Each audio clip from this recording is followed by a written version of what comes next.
इस साल मनरेगा का बजट 2020 की तुलना में 35% कम है, जबकि बेरोजगारी लगातार बढ़ रही है। बजट में कटौती से कामगारों के भुगतान में देरी होती है, जिससे माननीय सुप्रीम कोर्ट ने फोर्स्ड लेबर माना है। जैसा माननीय मंत्री जी ने कहा कि 2013-14 तक तो यूपीए की सरकार के समय जो बजट होता था उतना भी खर्च नहीं होता था, मात्र 30,000 करोड़ रुपया खर्च नहीं करते थे। लेकिन आपदा के समय मोदी जी की सरकार ने 1 लाख करोड़ रुपए से ज्यादा का बजट का प्रावधान करके दिया था।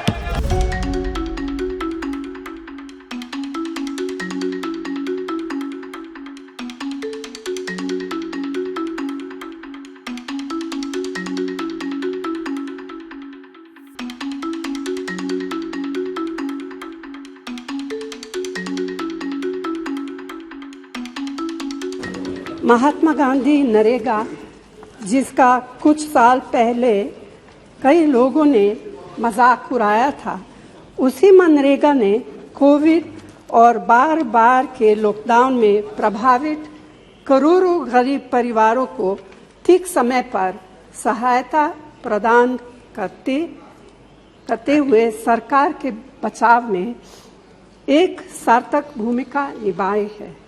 फिर भी मनरेगा के लिए आवंटित बजट में लगातार कटौती की जा रही है। 26 मार्च को सभी राज्यों ने इस योजना के तहत अपने खाते में नकारात्मक संतुलन दिखाया है, जिसमें कामगारों को भुगतान का लगभग 5,000 करोड़ रुपए बकाया है।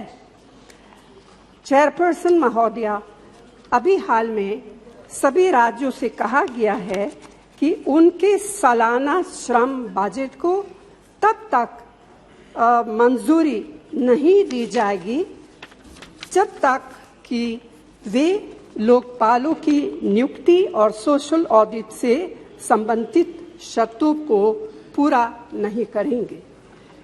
सोशल ऑडिट को निश्चित रूप से प्रभावी बनाया जाना चाहिए, लेकिन इसे लागू करने में कमियों को आधार बनाकर इस योजना के लिए पैसे का आवंटन रोककर कामगारों को दंडित नहीं किया जा सकता है। यह अनुचित है और अमानवीय है।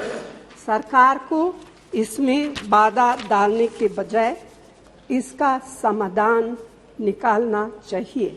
मोदी जी की सरकार ने 1,11,000 करोड़ रुपया एक ही साल में दिया। इनके समय कभी नहीं हुआ।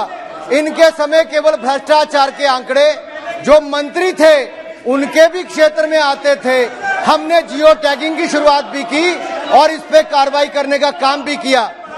आज बटन दबाने से मनरेगा के कर्मचारियों के खाते में पैसा जाता है। ये नरेंद्र मोदी जी की सरकार ने प्रधानमंत्री जनधन योजना के खाते खुलवाए और मनरेगा के कर्मचारियों का पैसा उसमें जाने का काम भी हुआ है। विपक्ष केवल राजनीति करना चाहता है, जबकि उनके समय मनरेगा में भ्रष्टाचार था। हमने भ्रष्टाचार को समाप्त भी किया और मजदूरी के पैसे भी बढ़ाए। बजट को बढ़ाने का काम नहीं किया तो नरेंद्र मोदी जी की सरकार ने।